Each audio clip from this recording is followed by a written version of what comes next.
Welcome in, everyone. RFK Refugees Podcast. Ted here, John here. Sorry, John, you froze for half a second here, and it freaked me out a little bit. So I was wondering what was going on.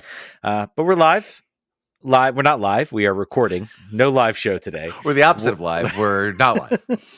But we are here. We're here talking Washington Spirit, some little DC United news, and yeah, man, we've got a show for you. The season of DC soccer teams finished playing games is in fact not over, even though it was looking like it might be heading into this, and it's continuing. We got one more game, the last possible game the Spirit can play in the NWSL season, and yeah, man, it's gonna be a fun one. John, how you doing, my friend? How was your weekend? Hope it was good. It was not. I have a sick child once again, and that's why we're coming to you live, quote unquote, on Thursday, on Wednesday night or Thursday morning. So yeah, no, it's getting to be that time. But I'm going to Texas this weekend for a conference, and then everyone will slow down a little bit for Thanksgiving week, and then I'm back on the road again. It's I don't really talk about my work too much on here, but my busy season approaches. It is just about to get cracking. So I'm enjoying the last couple weeks of being where I live. What about you? Did you get into the referee universe this weekend? Yeah, I did a Friday, Saturday, Sunday circuit. You were a madman. I am regretting it. I tried to do my normal run just to keep the momentum going, and I did 20, 30 minutes, and I was like, I need to stop. My legs are I'm actually starting to feel some pain, so I'm resting. I'm going at it much less. I'm only doing Friday and Sunday, and then I got to drive up to a baby shower because normal people in their 30s have kids, apparently. From what I learned. Sometimes they do.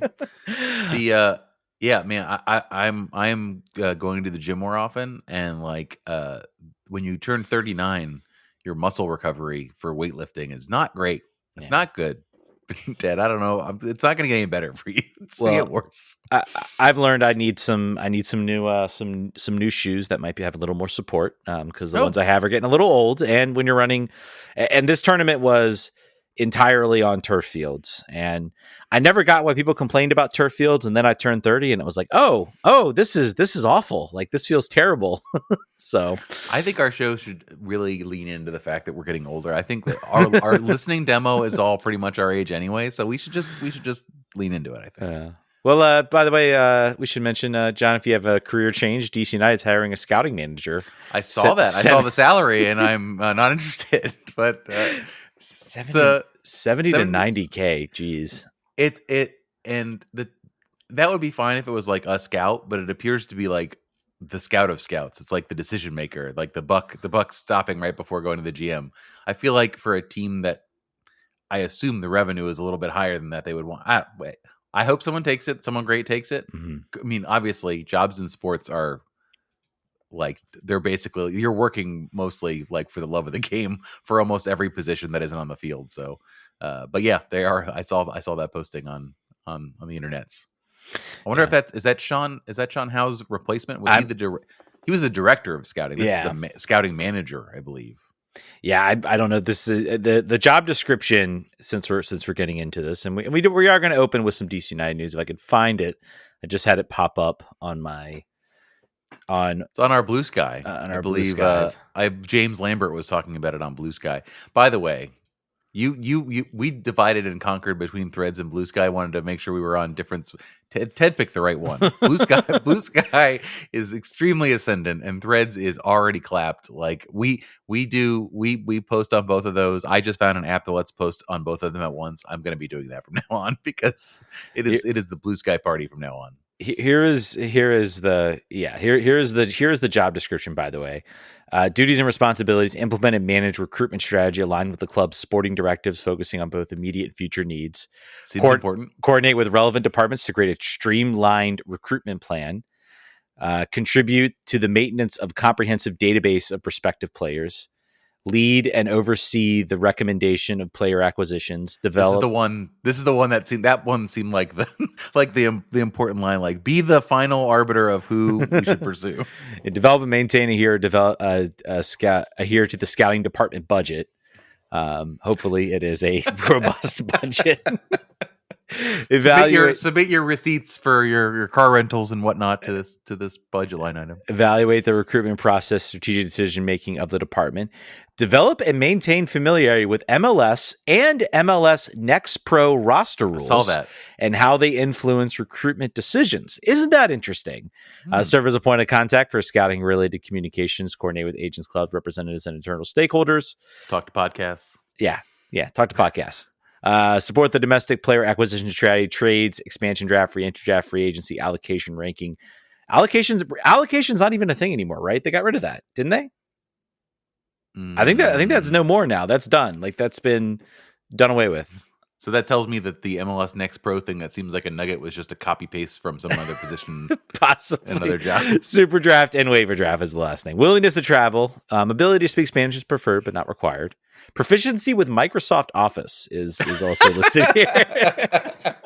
Listen, we're a Teams team. We use Teams exclusively. Well, do they use Teams, or there should be an Apple house, shouldn't they? Shouldn't they be using whatever Apple is? Anyway, I don't think Apple has maybe a Slack. I love that this show is already unhinged and off the rolls as far as like staying on topic. I love it. We're 7 minutes in. We're talking about. Do you think DC United uses Teams or maybe Slack?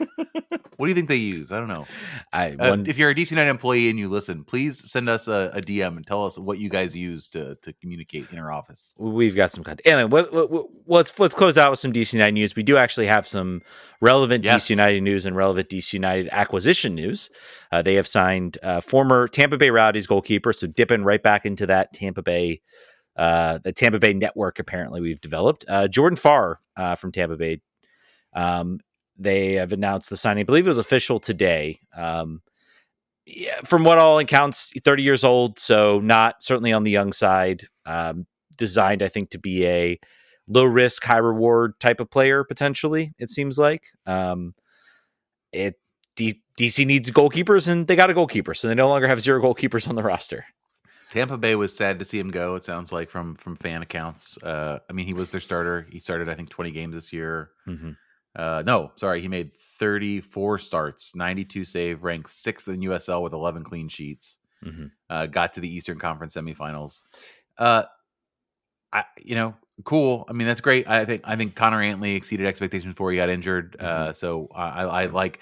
There's been conversation, I think, in different DC United fan places about like how, knowing that we have a complete blank slate in the goalkeeper perspective, what are you do? Like, how do you allocate budget percentage to this position? And it seems like, there are some other names we'll talk about in a second, but it's, according to Steve Goff, center back and goalkeeper are the priorities right now in acquisition. And I don't think they're talking about him. I don't think they're like, all right, well, Jordan Farr we're done. The starter. No more shopping. We're good. We're locking him in. Steve Goff also said that DC United kicked the tires on Jimmy Maurer and Tim Melia. Tim Melia, 38, formerly of Sporting Kansas City, formerly like extremely top tier goalkeeper in MLS. Goalkeeper of the year 2017, which is 7 years ago. But it is funny how not far it seems in my mind when he was extremely good. Yeah, that is again, we're talking about getting old. And then the other player that we were looking at, Jimmy Maurer, who is old enough to have been the starting goalkeeper for the New York Cosmos when they came back again. Other than that, FC Dallas.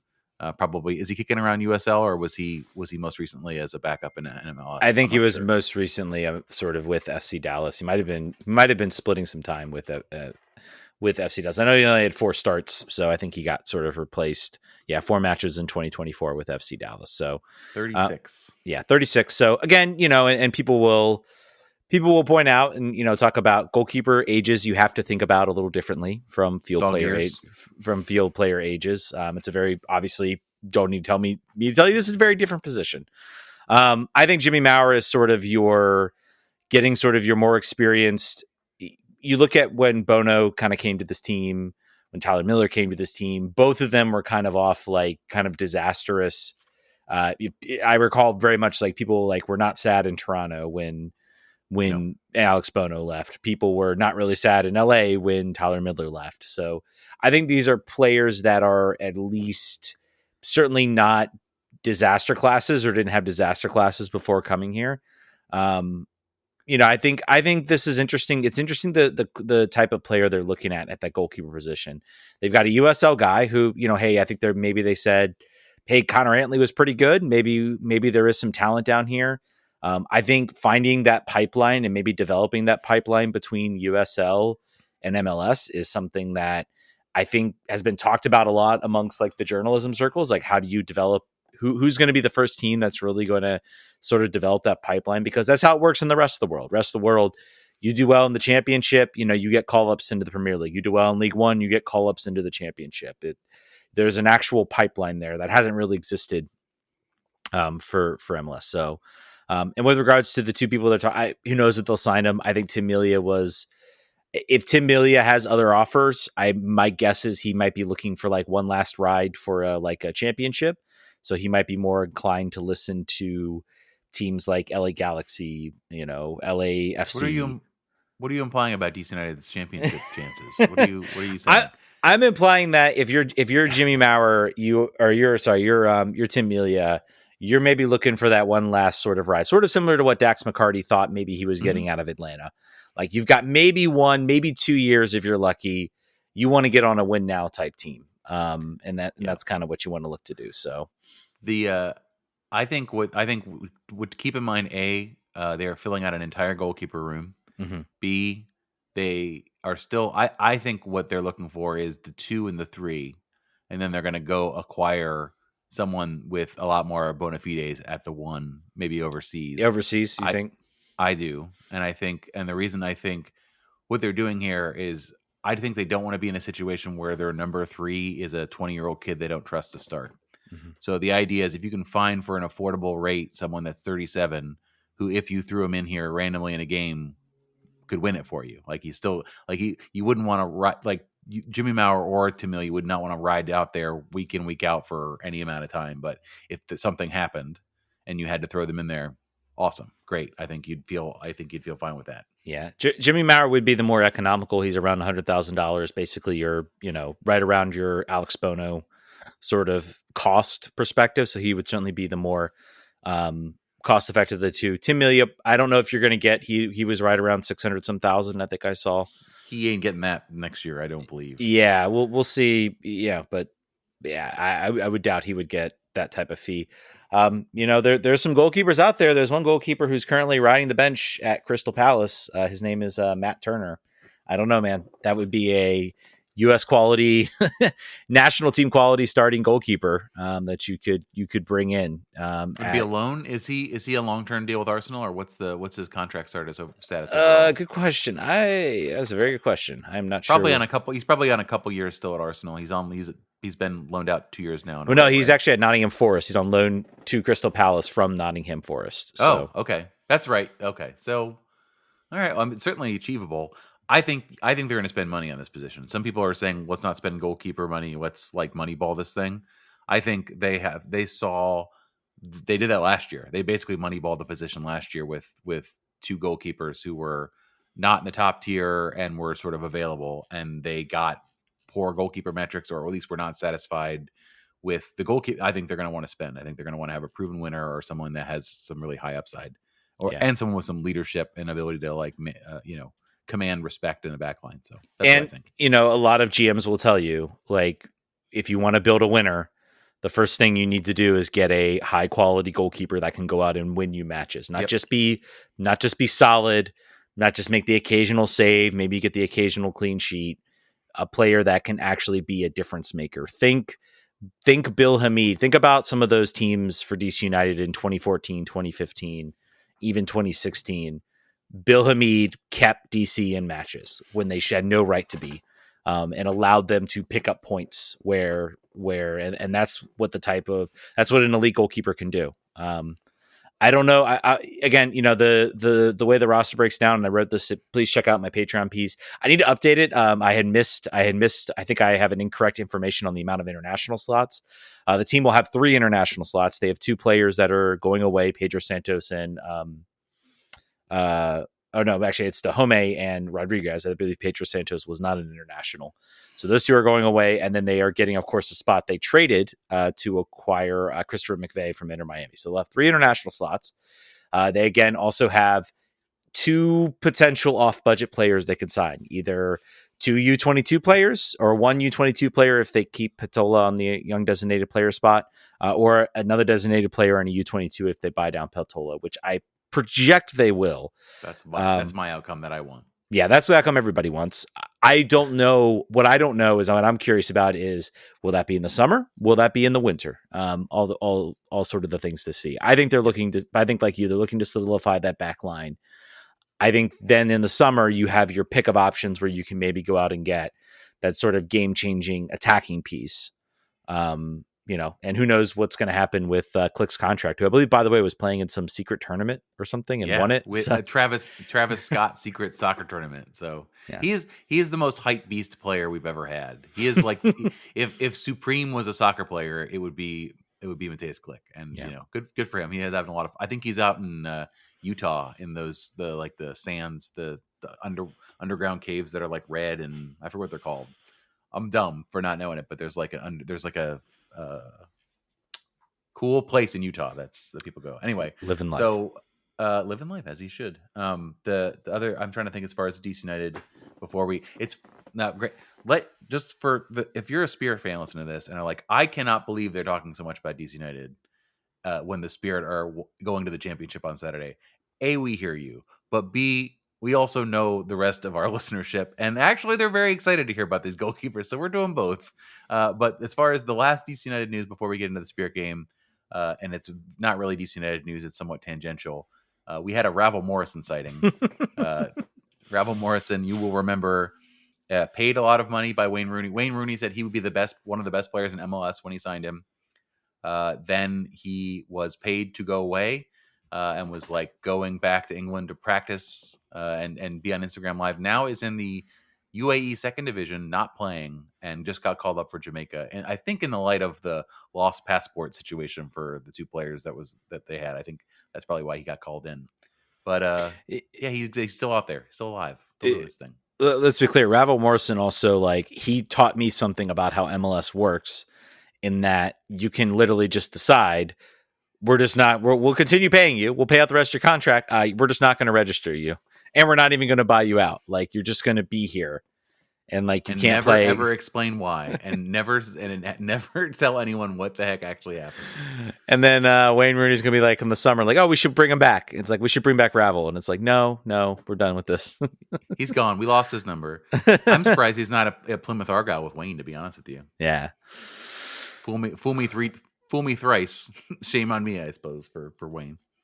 All right, let's get into the winning team. The team the successful cardiac team. Kids of the Washington Spirit. Of course, of the two playoff home games, I did not go to the Saturday's game, which has already now been described as an instant classic, an NWSL legend game. But I couldn't go. But yeah, they're playing for a championship this weekend, on Saturday night in Kansas City against Orlando. Against Orlando. The tickets, the ticket resale hopped up very quickly when Kansas City did not make the game. You can get a ticket for a lot cheaper than when Kansas City thought they were going to be in it. But yeah, it's what a game. An absolute. First of all, let's talk about and let's talk about. I mean, the crowd that was at Audi Field, another sellout. It was loud. It was eventful. It is incredible to me how much in popularity this team seems to have broken through, where other markets you could argue, and I'm going to use Orlando. I was almost shocked when I watched a little bit of the Orlando KC game, and 14,000 fans, which isn't, not like there was 2,000 fans in the stands. I mean, there was 14 of the 25,000 seat stadium, but that game, if Audi Field was 25,000 fans, they would have had 25,000 fans in that stadium. Mm-hmm. I have no doubt about it.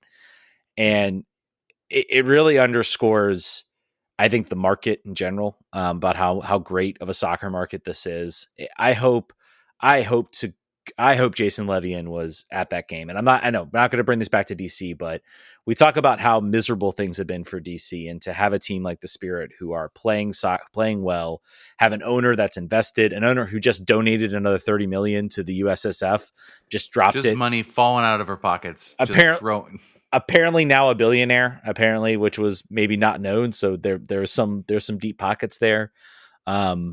The investment she's put into the team to making this an elite team, I think has turned this. I think, as honestly, it's why this team is sitting here right now, despite all the injuries, despite crucial injuries to players like Croy Bethune, Andy Sullivan. This team has managed to will themselves into another final when they weren't really given a lot of chance to.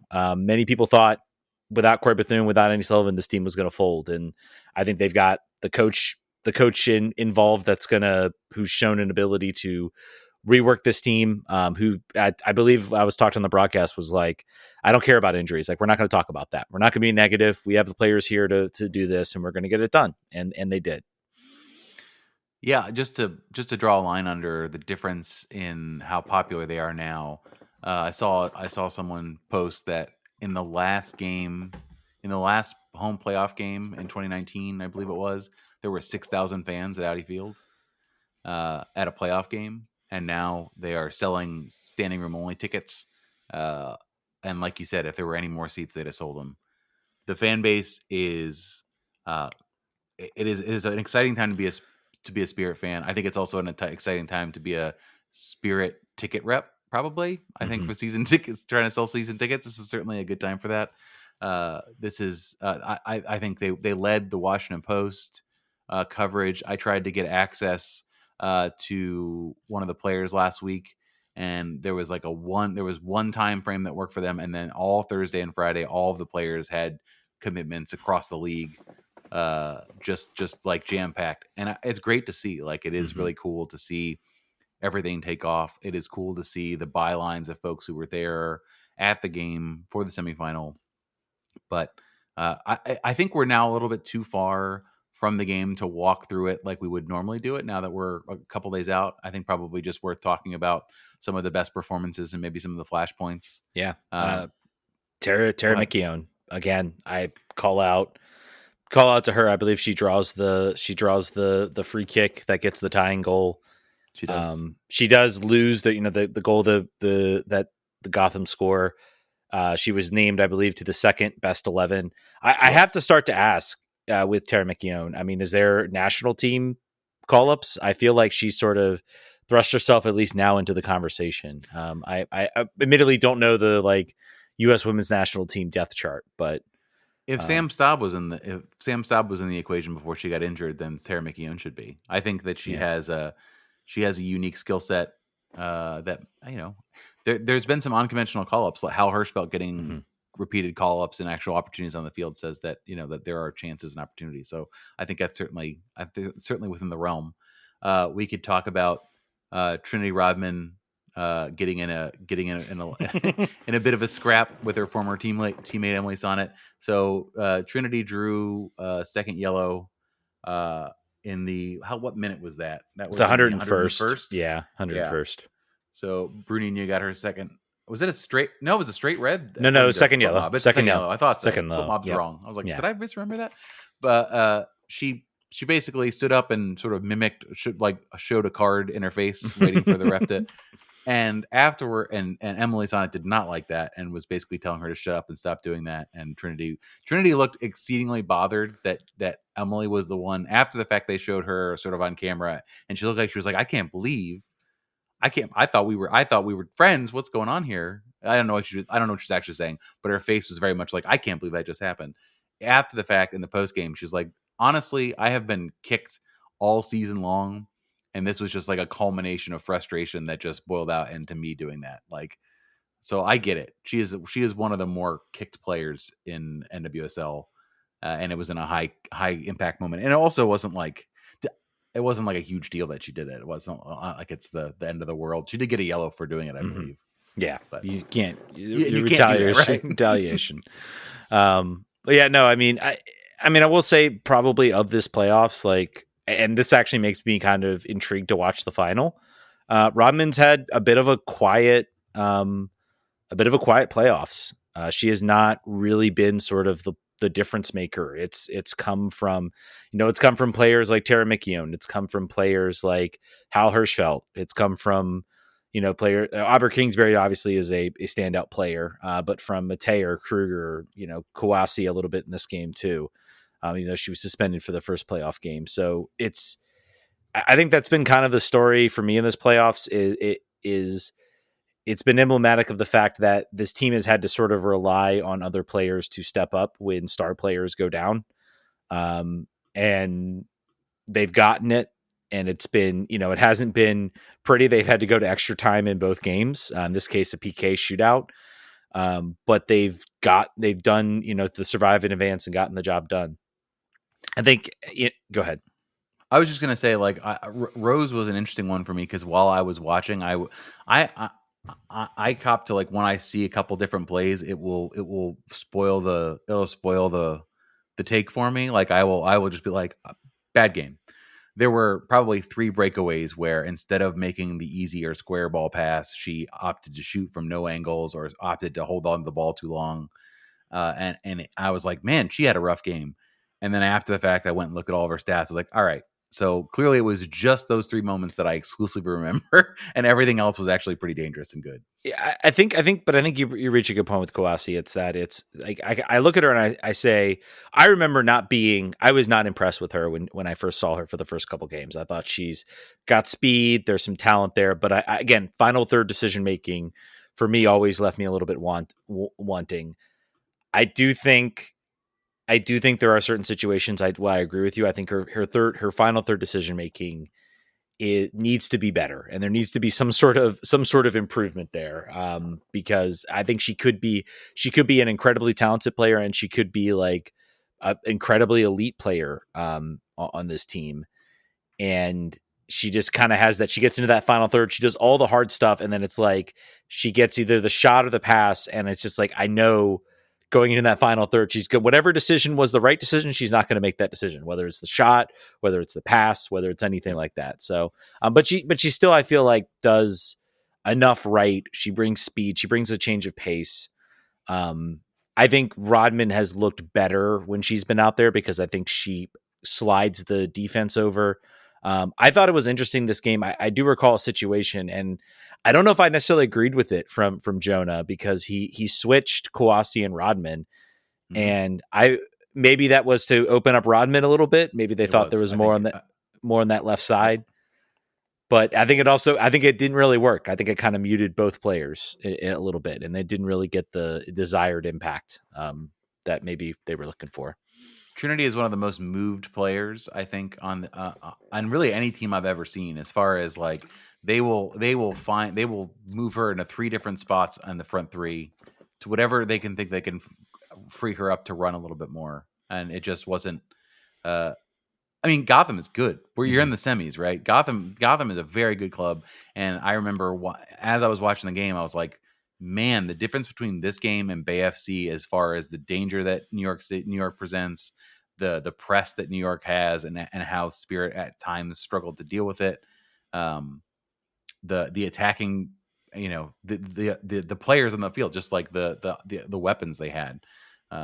It was a 2-woman show with Bay FC, and they were great. But Gotham had a lot more potential dangerous players. So, yeah, I mean, I think the thing you want to talk about obviously the most is in the shootout. Is you want to talk about Aubrey Kingsbury saving 3 penalties in a row is kind of unheard of. I don't know that I've ever seen it before. I don't think I've ever seen anything like that. And not to take too much away from Kingsbury, she was excellent. Berger was excellent. Kingsbury had 2 excellent saves to kind of close out that period. The Spirit went up to 10 men, and I felt like there was that moment from Hatch where she didn't score, and I was like, are they going to rue this moment? Because Trinity gave her a wonderful opportunity at like right, maybe like between the 6 and the 18, and she just shot it right at the goalkeeper, and it was tipped. Was it tipped over? Over the crossbar. It was hit with pace. It wasn't like people have been kind of I think I've heard some criticism of. I don't think it was the worst finish or the worst chance in the world. I felt like if she had been able to get a little more over top of it, she could have hit it low and hard, and I think it would have been a goal because I don't think Berger would have been able to get down to it. I think it's still hit with enough pace that it gave Berger a challenge. It's just put in that area where it's easy for her to quickly get her hands to it. So, that was a chance that was rude. And then I believe Esther off a corner kick set piece had a header opportunity. Crazy header. Yeah. And very nearly stole the game. You mean not the goal? Sorry, not the goal. The goal. I think it was Esther. I think it was Esther on at least a couple opportunities, but excellent saves from Kingsbury to sort of keep that game level. That to me was more impressive. That those two saves were more impressive than the shootout saves because the penalties for Gotham were not great. Those were not great penalties. They all went to the same place and same location. I think the second one, maybe you give a little bit to Kingsbury because she does a little sidestep, and I think it kind of freezes whoever the penalty kick taker was in that case. But it was a mental game, right? Like unless you're shooting over the crossbar, you're still diving, you're still guessing away, and even if the penalties are all pretty poor, that was extremely impressive. It was I think probably a historic performance. They weren't all 5-star saves, but they were all going the right direction. Mm-hmm. To your point, she made probably 2 or 3 plays where she tipped the ball off the crossbar or over the bar on opportunities. If you look at the stats, it's kind of insane, and it's something that you kind of wonder, maybe what the Spirit do again in the next game. We'll talk about that in a minute. They had 27 shots in 120 minutes. They had 10 of them on target. So it's a volume shooting opportunity. The press do not feel bad about taking shots from low percentage places on the field, from outside the 18. They're just like, just get it on. You never know what's going to happen. Maybe a rebound. You never know, something can score through. That is clearly the strategy is not to. They're not arsenaling it. They're not trying to get the perfect opportunity. They are. They're going from all angles. And I think you have all those front three. And I think particularly more in the playoffs. In the regular season, Trinity I think was much more prone to passing up good opportunity. They're all trying to shoot now. No one's being unselfish, I would say, in the attacking side of the field for the Spirit, and they're all getting their reps in. Yeah, it'll be interesting to see if they adjust that mindset. Lacey Santos, I should mention, also getting the start, going 79 minutes, I think, before she kind of ran out of gas. I thought an improved performance from her. I think she's starting to find her legs a little bit, which has been good. She had probably the best chance for the Spirit in the first half. A really nice save from Berger in that opportunity. I think that was a pass too that came from Trinity over to her. So she's finding the attack. I think that was a smart call. I think it allowed the Spirit to sort of stay on the front foot, and I think Steinbuch and Hirschfeld made a pretty good pairing, sort of in that center midfield. Obviously, Hal Hirschfeld gets the goal. Incredible rise for her. You talked about the national team. She is, I think, and this is something I didn't know, I think she's the first player in several years to make the women's national team while having 0 youth national team appearances. So this is a player that was not even on the radar of like the youth program for the US, and then manages to get into that national team. So this is why Michelle Kang gave $30 million to US Soccer. This was just like, oh, wait a second. Maybe their talent ID needs some work. Yeah. Well, hey, I think certainly to say that Hal Hirschfeld has deserved it. Anything else you want to break down from this game? I think to your point before about starting Santos had them on the front foot. When I saw this lineup, I was like, oh, they're going at it. They've got Paige in. Paige is the runner on the right back. Rose obviously slotting back in this was very much like we're going track meet. We're gonna get our shots in, and it played out that way. The Gotham defense and press gave them challenges throughout. But I think that was I like seeing that. I like in a playoff game that gives me hope for the final not being some cagey garbage stuff. I would assume we're going to see multiple goals here. This is not going to be a 1-0. I can't imagine this being like a 1-0 finish. Just very unlikely. Yeah, it's gonna be a fun match. It's a both teams to score situation if you're betting at home, is what I'm trying to say. Yeah, and I mean, not to say that the Spirit I think they still did a decent job limiting the obviously they give up the goal to Esther. I don't know if we really talked a little bit about that. I think the one weak spot for this team that they need to figure out, and I hope I think I hinted in my blue sky. It's been a weird situation. You've had Tara McKeown, who's been the Iron Woman, and then you've had sort of a revolving door elsewhere in the center back between Esme Morgan and Boutel. And I feel like my hope is that next season there's a more consistent center back pairing, because I feel like some of these breakdowns just come from a lack of communication. It's like a lack of understanding of knowing who to mark. I think on the mistake too, they let Ryan sort of drift into the box and sort of have that free cross. Esther, hits an incredible header. She's able to sort of turn her body enough to give it enough of an angle to sort of just sneak that ball past Aubrey Kingsbury. But it's something I hope happens. I think Tara McKeown's been great. I think with Esme Morgan and Boutel, we've seen maybe a little bit more of a mixed bag. So I'll be curious to see who starts the final. Esme was 1 for 7 in ground duels in that whole game. Not great, Bob. I think 5 for 12 on her passing out of the back of the long balls. It's entirely, but you could see Boutel if they're thinking a final here. It's a question about, they have traditionally given Morgan the assignments when speed is at play, and then maybe when it's about power or about strength, they've gone the Boutel route. So I'm not sure which way they're going to go here against Orlando.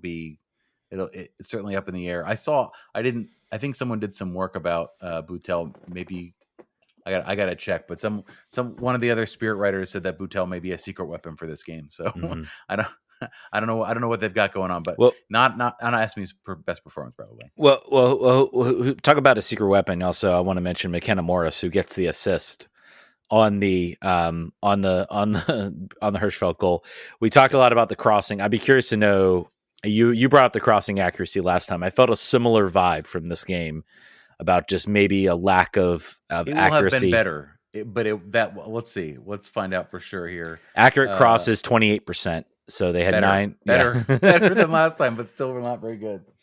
For the record, Gotham had 7 accurate crosses, but 47%. We were just doing more of everything than Gotham was. Mm-hmm. Whatever it was, we did more of it. Yeah, except for missed penalties. But you talk about, I think it was also on the broadcast they were saying, the set piece delivery hasn't been good.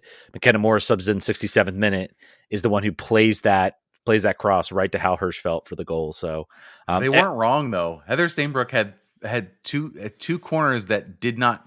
She just kicked it over the goal from either side. It was like, Jonah, tell this she cannot take anymore. We're done. We're gonna give it to somebody else.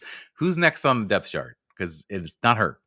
Yeah, McKenna Morris, however, I think that was the first good ball from a set piece in the entire match. Yeah, in injury time. Heather Stainbrook 1 for 4 on crosses, 25% accuracy. You look at McKenna Morris out there for 3 for 7 for 43%. I think the difference is obviously Heather Stainbrook's more of that, two-way type player who's going to give you more of the defensive work that you're going to need in this game. I would expect Stainbrook to start. I don't think she will be she's not going to be that sort of attack-minded player. And especially with Santos out there, you're going to want Santos up there into the attack. So somebody posted the picture. Today is the anniversary of the last championship for the Spirit. Yeah. I don't know. I'll repost it on, I'll reskeet it on Blue Sky. But there's no one left. The roster completely turned over in a very short amount of time. There's 5 or 6 players left. It's wild. I think a lot of fans would struggle to figure out who was on this roster. Looking at those faces, man, who? Wow, that was a very quick time in 2019. It's basically, you look at it, it's basically Kingsbury and Rodman, I'd say, or Trinity about and Sullivan. Yeah, and Sullivan and Tara. And Tara, that, it is largely turned over. And then at Halfordy as well, we should mention who she's also there. But sort of talking about that, and this is a moment I look at this team and this was not expected. This was not expected for this team to be in this position.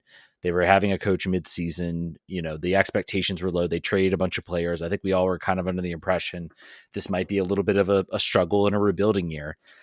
They finished second in the league. Orlando's run away with it. They now sit an opportunity here to win a championship in a year where not a whole lot was expected this year. Especially think about our thoughts after that first match. It looked real rough. Like this might be a long season until like maybe the summer and things will get better. To Mark Krikorian's credit, he nailed the draft, the last draft that will ever happen, completely remade the team. There's been some speculation, I think, from some, like, did he know like the draft was going to end? He's like, this is my last opportunity to like really grab talent. Maybe, I don't know. I will trade you all of my 2035 first round draft picks for this player. But I think it's also worth mentioning. I think we all thought 2021 when they won the championship was like, oh, this is the beginning. This is the beginning. This is going to be a dynasty. This team is going to dominate. And then 2022 and 2023 happened and did not go at all like we thought. 2 missed playoff appearances, last place finish in 2022. It was not a fun year, not a fun couple of years for this team. So I think that's some perspective. I say go for it. You don't know the future. You don't know whether you'll be here again. I think this team will emerge next year as a perennial favorite. Corey Bethune's back, Andy Sullivan's back.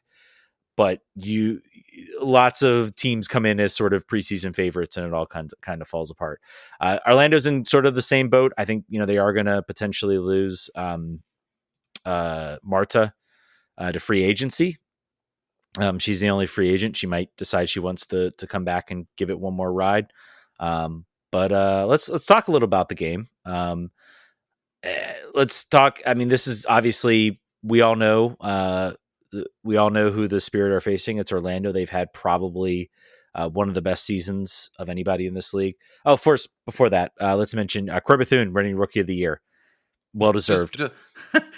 Only in a show in which we were talking about the team going to the championship, but that not. I think we did. I think it kind of slipped in out because it was kind of expected. Even though she played half of a season, all of the media, every time that it got talked about, they were like, "Oh yeah, she's going to win this."